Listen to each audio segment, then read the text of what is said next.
আমাৰ ৰিপুণ বৰা দাদাই ফোন মাৰিছিলে আৰু ৰিপুণ বৰা দাদাই অলপ পজিটিভ কৈছে, এক খোজ কংগ্ৰেছ আগুৱাইছে। এই খবৰটো দিছে যে এক খোজ কংগ্ৰেছ আগুৱাইছে, অলপ বৰফ গলিছে বৰফ গলিছে, পজিটিভ হৈছে, এক খোজ আগুৱাইছোঁ বুলি খবৰ দিছে অলপ আগতে। গতিকে খবৰ পজিটিভ হৈ গৈ আছে। আশা কৰোঁ আমাৰ বিৰোধী ঐক্যমঞ্চটো হ'বগৈ, মাত্ৰ কেইটামান কথাত লাগি আছে। আশা কৰিছোঁ কংগ্ৰেছে কথাখিনি উপলব্ধি কৰিব, বুজি উঠিব। আমাৰ পিনৰ পৰাও আমি ত্যাগৰ মনোভাৱেৰে আছোঁ যে বুজাবুজিৰ মাধ্যমেদি আমি বিষয়টোৰ মীমাংসা কৰিম।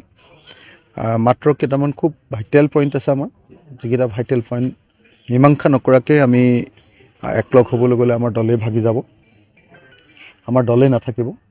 দলৰ ভিতৰত সাংঘাতিক ধৰণৰ বিসম্বাদ হৈছে, এতিয়া সাংঘাতিক ধৰণৰ প্ৰেছাৰ হৈছে, বিভিন্ন ধৰণৰ প্ৰতিক্ৰিয়া হৈছে। কাৰণ আমাৰ 66টা সমষ্টিত খেলিবৰ কাৰণে মানুহবিলাকে এপ্লিকেশ্যন দিছিলে আৰু সেই তাৰ পৰা গৈ এতিয়া যিহেতু 15টাত খেলিছোঁ, 15টাত খেলাৰহে সিদ্ধান্ত হৈছে। গতিকে দলৰ মজিয়াটো সাংঘাতিক ধৰণৰ এটা প্ৰেছাৰৰ মাজত আমি আছোঁ। মই আশা কৰিম যে কংগ্ৰেছে কথাটো বুজি পাব, যিহেতু কংগ্ৰেছে 100টা সমষ্টিত, যোৱাবাৰতো তেওঁলোকে 95ত খেলিছিলে, এইবাৰ আৰু 5টা পালে তেওঁলোকে 100টা সমষ্টিত খেলিব। গতিকে আমি আশা কৰিম যে আমাৰ যি 15টা সমষ্টি, এই 15টা সমষ্টি তেওঁলোকে খুব আগ্ৰহেৰে সৈতে, সদিচ্ছাৰে সৈতে আমাক এৰি দিব।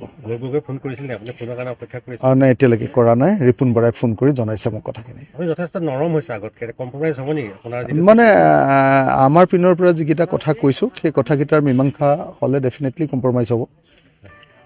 মানে আমাৰ পিনৰ পৰা যিখিনি কথা কৈছোঁ, সেই কথাখিনি যদি হৈ যায় তেতিয়াহ'লে ডেফিনেটলি কম্প্ৰমাইজ হ'ব। কম্প্ৰমাইজ নোহোৱাৰ কথা নাই।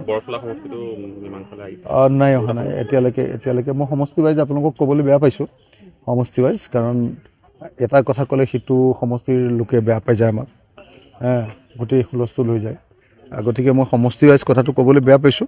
চব বস্তু চলি আছে, ইনক্লুডিং বৰচলা, চব চলি আছে। 15খন চিট বিচাৰিছে, কম্প্ৰমাইজ কমিব নেকি এতিয়া আপোনালোকৰ?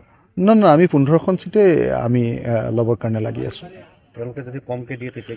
নাই, এতিয়ালৈকে কমকৈ দিয়াও কথাও কোৱা নাই, বেছিকৈ দিয়াৰ কথাও কোৱা নাই, একো হোৱা নাই এতিয়ালৈকে। বস্তুটো মীমাংসা একো হোৱা নাই, গতিকে আগতে মই কমেণ্ট কৰাটো সম্ভৱপৰ নহয়। লুৰিণজ্যোতি গগৈৰ সৈতে যোগাযোগ কেনেকুৱা হৈছে? মই এইমাত্ৰ এই 5 মিনিটৰ আগত মই লুৰিণৰ লগত কথা পাতি আছিলোঁ। লুৰিণে মোক কৈছে যে তেওঁলোকৰ দলত প্ৰস্তাৱ হৈছে যে ৰাইজৰ দলক নোলোৱাকৈ এলায়েন্স হ'ব নোৱাৰে, ৰাইজৰ দলৰ নোলোৱাকৈ এলায়েন্স হ'ব নোৱাৰে। এইটো তেওঁলোকৰ PSC মিটিং আৰু কৰ্ণধাৰ মিটিঙত, বৰ্ধিত PSC মিটিঙত ৰিজলিউশ্যন হৈছে, আৰু সেই ৰিজলিউশ্যনটো বোলে ইতিমধ্যে কংগ্ৰেছ দলক জনাইছোঁ বুলি মোক এইমাত্ৰ